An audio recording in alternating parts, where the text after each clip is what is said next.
साथियों, क्रांतिकारी जय भीम। तो ग्राम सुकेटा में आज बाबा साहब की मूर्ति का अनावरण होना है, जिला दतिया मध्य प्रदेश।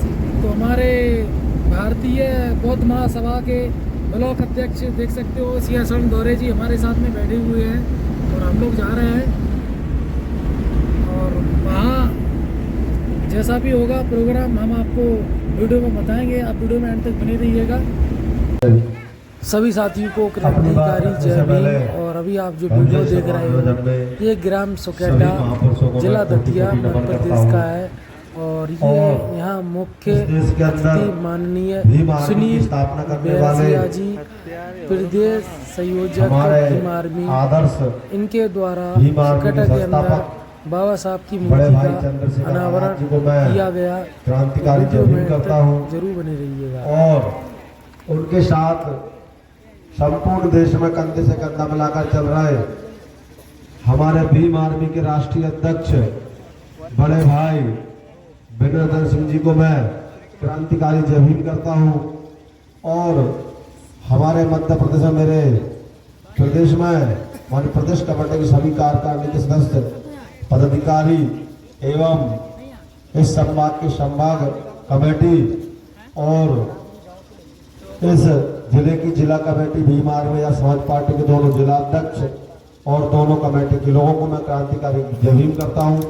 और जिन लोगों ने यहाँ कार्यक्रम आयोजन किया है उस समस्त आयोजन कमेटी को मैं क्रांतिकारी जय भीम करता हूं और धन्यवाद करता हूं कि छोटे से गांव उन लोगों ने बाबा साहब की मूर्ति का स्थापना कर अपने बच्चों को एक संदेश देने का है, जो कि लंबे समय तक हमारे बच्चों को यह मूर्ति याद दिलाती रहेगी कि ये मूर्ति जो है भीम आर्मी के लोगों के द्वारा स्थापित की गई थी और ये संविधान की पहचान है।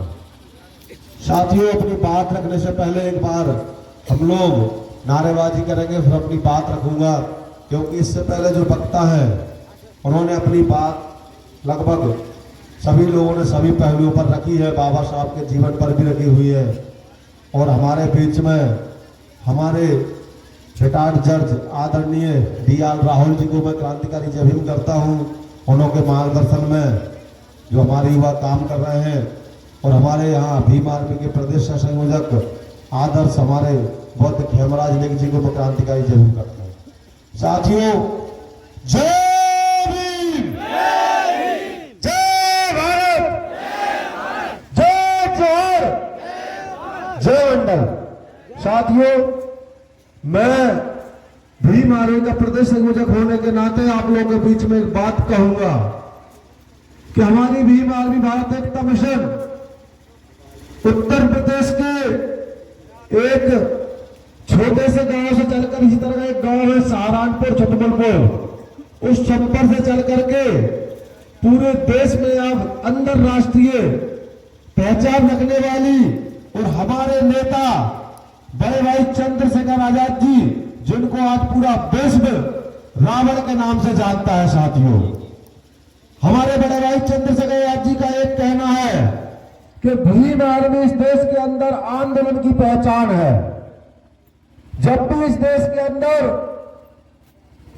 उन लोगों पर अत्याचार अन्याचार होता है तो भीम आर्मी के लोग सबसे पहले आंदोलन करने का काम करते हैं। साथियों, आपको याद होगा 2019 में दिल्ली में जब रविदास मंदिर को तोड़ने का काम इस भारतीय जनता पार्टी के लोगों ने किया था तुगलकाबाद में, जब भीम आर्मी के लोगों ने 5 लाख लोगों ने आंदोलन कर करके इस भारतीय जनता पार्टी की सरकार को घुटनों के बल बिठाया और हमारे उस मंदिर को दोबारा बनाने का काम किया। ये भीम आर्मी का काम था। साथियों, आपको याद होगा इसी मध्य प्रदेश में हमारे ओबीसी भाइयों के आरक्षण की जब बात आई तो 27 जुलाई को भीम आर्मी के राष्ट्रीय अध्यक्ष बड़े भाई विनोद सिंह जी आए और ओबीसी भाइयों के समर्थन में भोपाल में पहुंच करके अपनी गिरफ्तारी दी। साथियों, और जब सरकार ने बात नहीं मानी, जब निकाय चुनाव और पंचायत चुनाव में आरक्षण को खत्म करने का काम किया तो 2 जनवरी को माननीय बड़े भाई चंद्रशेखर आजाद जी भोपाल आए। लेकिन इस शिवराज सिंह सरकार ने बड़े भाई चंद्रशेखर आजाद जी को एयरपोर्ट से बाहर नहीं निकलने दिया और उन्हें एयरपोर्ट में 12 घंटे डिटेन करने का काम किया साथियों से सरकार ने।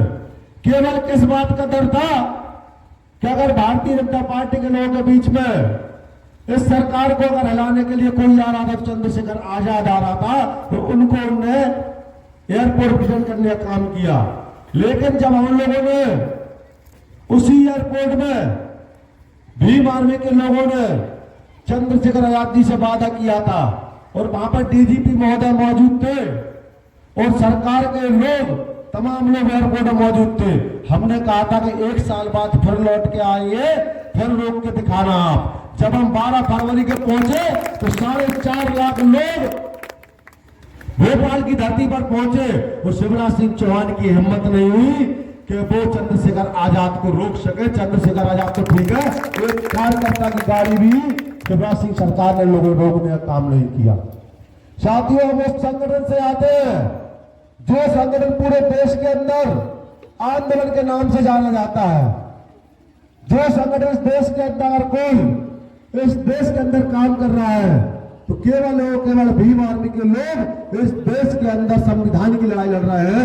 इस देश के अंदर जो विचारधारा है मानवर कांशीराम साहब की, बहुजन नेता बहुजन सुखा है, कांशीराम साहब की जो विचारधारा था, ठाकुर बामन बनिया छोड़ बाकी है सब DS4। हमारे जज साहब को ये विचारधारा याद होगी, जब एक नारा लगता था कांशीराम साहब मंच पे आते थे कि ठाकुर बामन बनिया छोड़ बाकी है सब DS4, बहुजन नेता बहुजन सुखाए। साथियों, तो हम लोग मानवर कांशीराम साहब के उस विचारधारा को लेकर के बड़े भाई चंद्रशेखर झंडे को लेकर के पूरे देश में चल रहे हैं और उस विचारधारा को लेकर के एक पार्टी का निर्माण भी किया है, जिस पार्टी का नाम आजाद समाज पार्टी है साथियों। और वो पार्टी पूरे देश के अंदर मात्र 3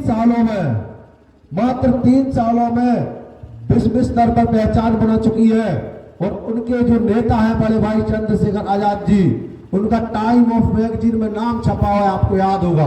वो किसकी वजह से? हमारे जैसे कार्यकर्ताओं की वजह से। जो हमारे जैसे कार्यकर्ता चंद्रशेखर आजाद जी के लिए रात दिन मेहनत कर रहे हैं, रात दिन सड़कों पर लत दिखा रहे हैं, पुलिस से लड़ झगड़ रहे हैं, समाज की लड़ाई लड़ रहे हैं, फिर भी उनके पास पैसा नहीं है। मैं जानता हूं हमारे यहाँ कार्यकर्ता जो आए हैं उनकी जेब में पैसा नहीं होगा, बड़ी मुश्किल से वो लोग अपनी बाइक मोटरसाइकिल से यहाँ आने का काम किया है।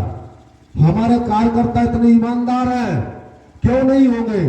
क्योंकि उनका नेता भी इतना ईमानदार है कि वो मंच से कहता है कि ऐसा कोई लोग नहीं बना तो चंद्रशेखर आजाद को खरीद ले। और ये बात सत्य है।